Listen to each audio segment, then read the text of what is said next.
Pohon apel ajaib.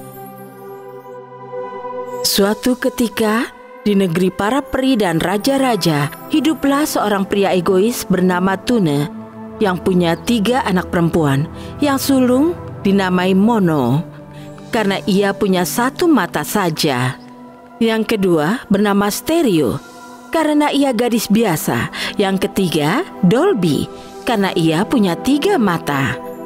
Tapi karena si putri tengah bertampang biasa-biasa saja, ia diremehkan oleh saudari-saudarinya dan dibenci oleh ayahnya. Mereka memberinya pakaian kasar dan tak ada makanan kecuali sisa mereka. Sesekali, Stereo harus pergi ke hutan untuk mengembalakan kambing-kambing mereka. Dan ia jadi amat kelaparan karena saudari-saudarinya hanya memberinya sedikit makanan pagi tadi.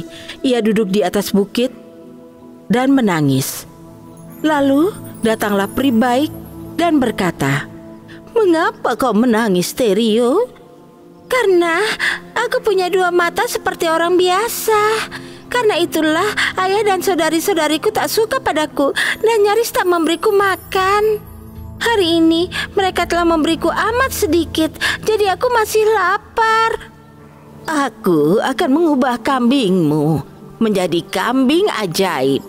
Lalu setiap kali kau berkata pada kambing kecilmu, 'Kambing kecil, berilah aku irama, beri makanan yang bisa kucerna.' Dan segera si kambing akan mulai menari dan sebuah meja penuh makanan lezat akan muncul di hadapanmu, yang mana kau bisa makan sebanyak yang kau mau. Dan saat kau sudah puas, kau harus bilang, 'Kambing kecil, berhentilah. Perutku kenyang. Cukuplah.'" Dengan kata-kata itu, si peri pergi dan Stereo bernyanyi, "Kambing kecil, beri aku irama, beri makanan yang bisa kucerna." Dan segera si kambing hitam mulai menari dan sebuah meja penuh makanan lezat nan langka muncul. Stereo mulai makan dan saat ia selesai, ia berkata, "Kambing kecil, berhentilah. Perutku kenyang. Cukuplah." Dan segalanya cepat lenyap. Saat malam tiba, ia pulang dengan kambing-kambingnya dan menemukan piring yang ditinggalkan saudari-saudarinya penuh dengan makanan sisa. Ia tidak menyentuhnya. Kali pertama dan kedua ia melakukan ini, para saudari tak curiga. Tapi saat ia melakukan yang sama lagi di pagi ketiga, mereka jadi curiga dan berkata, "Ada yang tidak beres dengan Stereo karena ia telah meninggalkan makanannya 2 kali dan tak menyentuh apapun yang ditinggalkan untuknya. Ia pasti sudah menemukan cara hidup lain." Jadi mereka bertekad agar Mono harus pergi bersama si gadis saat ia membimbing kambing ke padang dan memperhatikan apa yang terjadi dan melihat apa ada orang yang membawakan makanan atau minuman. Saat Stereo baru akan berangkat, Mono berkata ia akan pergi bersamanya untuk melihat apakah ia menjaga kambing dengan baik. Tapi Stereo sudah menebak niat kakaknya dan sambil menggembala kambing ke tempat rumput terbaik, dia berkata, "Mari duduk dan aku akan bernyanyi untukmu." Jadi Mono duduk. Karena ia agak lelah dengan berjalan tak seperti biasa dan panas matahari, Stereo bernyanyi merdu hingga kakaknya tertidur. Begitu si kakak tertidur nyenyak, gadis itu memunculkan mejanya, makan dan minum secukupnya. Dan saat Mono bangun lagi, meja itu telah menghilang. Dan gadis itu bicara padanya, "Mari kita semua pulang." Jadi mereka pulang. Dan setelah Stereo meninggalkan sisa makanan tak disentuh, si ayah bertanya apa yang telah Mono lihat. Dan dia mengaku bahwa dia telah ketiduran. Pagi berikutnya, si ayah menyuruh Dolby untuk mengikuti kakaknya Stereo. Jadi Dolby memberitahu kakaknya bahwa ia akan ikut pagi ini. Tapi Stereo sudah menebak niatnya dan membimbing kambing lagi ke tempat makan terbaik. Lalu ia meminta adiknya duduk dan ia akan bernyanyi untuknya.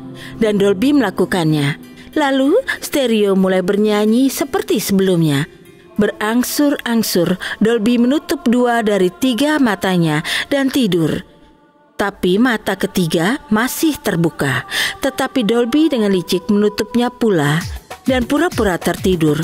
Padahal ia masih mengawasi, dan segera Stereo mengira semua aman mengulang mantranya. Dolby menyaksikan semua kejadiannya, dan setelahnya Stereo membangunkannya sambil berkata, "Ayo kita pulang." Saat mereka tiba di rumah, si bungsu memberitahu ayahnya ia kini tahu mengapa Stereo tak mau makan makanan sisa. Lalu sang ayah dengan marah mengambil pisau kerat daging dan membunuh kambing itu. Begitu Stereo melihat ini, ia keluar amat sedih ke tempat lama dan menangis pedih. Seketika, si peri baik berdiri di depannya lagi dan bertanya mengapa ia menangis. Ia memberitahukan semuanya. "Stereo, mohonlah pada saudari-saudarimu untuk memberimu organ-organ kambing itu dan kubur mereka dalam tanah di depan pintu rumah, dan kemujuranmu akan datang." Sambil mengatakan itu, ia menghilang. Stereo pulang dan berkata pada saudari-saudarinya, "Saudari-saudari, berikanlah aku beberapa bagian dari kambing itu. Aku tak ingin yang lain, hanya organnya saja." Dengan bodohnya, mereka memberikan itu padanya, dan diam-diam ia menguburkannya di depan pintu. Pagi berikutnya, mereka menemukan di depan rumah ada pohon yang amat indah, berdaun perak, dan apel-apel emas bergelantungan di cabang-cabangnya. Begitu si ayah melihatnya, ia menyuruh Mono memetik beberapa apel. Mono memanjat pohon dan menarik satu cabang ke arahnya untuk memetik buah. Tapi cabang itu berbalik lagi jauh dari jangkauan tangannya. Itu terjadi berulang kali hingga ia terpaksa menyerah. Lalu si ayah menyuruh Dolby melakukannya, tapi hal yang sama terjadi. Akhirnya si ayah tak sabaran hingga ia memanjat pohon itu sendiri.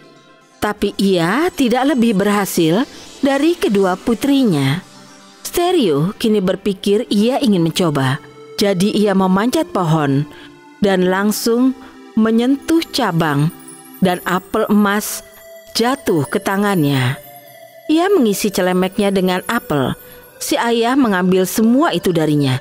Suatu pagi, ketiga bersaudara berdiri bersama di bawah pohon. Saat dari kejauhan, seorang satria muda sedang menunggang ke arah mereka. "Pergi sana, Stereo, supaya kami tak perlu malu olehmu." Dan mereka menutupinya dengan tong kosong di dekat sana yang juga berisi apel-apel emas. Segera si ksatria menghampiri pohon itu. Ia berhenti untuk mengagumi pohon ajaib itu dan bertanya milik siapakah itu. Karena ia ingin minta satu ranting saja, Mono dan Dolby menjawab pohon itu milik mereka.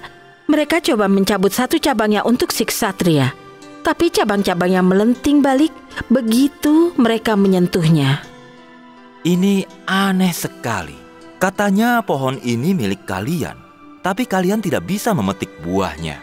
Saat mereka bicara, Stereo menggelindingkan sebuah apel emas dari bawah tong hingga itu bergulir ke kaki si ksatria. Saat ia melihat apel itu, ia terpana dan bertanya dari mana itu. Mono dan Dolby berkata mereka punya saudari lain, tapi mereka tak mau dia terlihat. Tapi ksatria itu ingin melihatnya dan memanggil, "Hei kau, kemarilah." Maka segera Stereo muncul dari bawah tong. Si ksatria tercengang melihat kecantikan luar biasa si gadis dan berkata, "Astaga, kecantikanmu tidak pernah kulihat sebelumnya. Maukah kau menikahiku? Aku bisa mengabulkan apapun yang kau mau."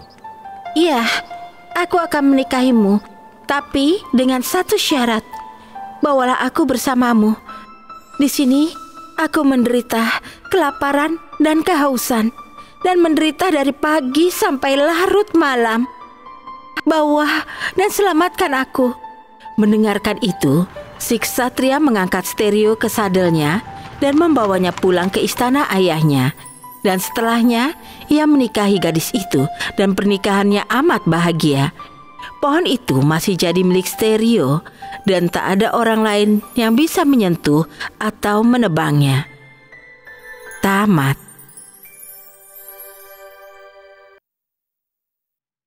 Jika Anda menyukai cerita ini, tekan suka dan langganan channel kami. Tekan tombol like on untuk mendapat informasi terbaru dan jangan lupa untuk berkomentar.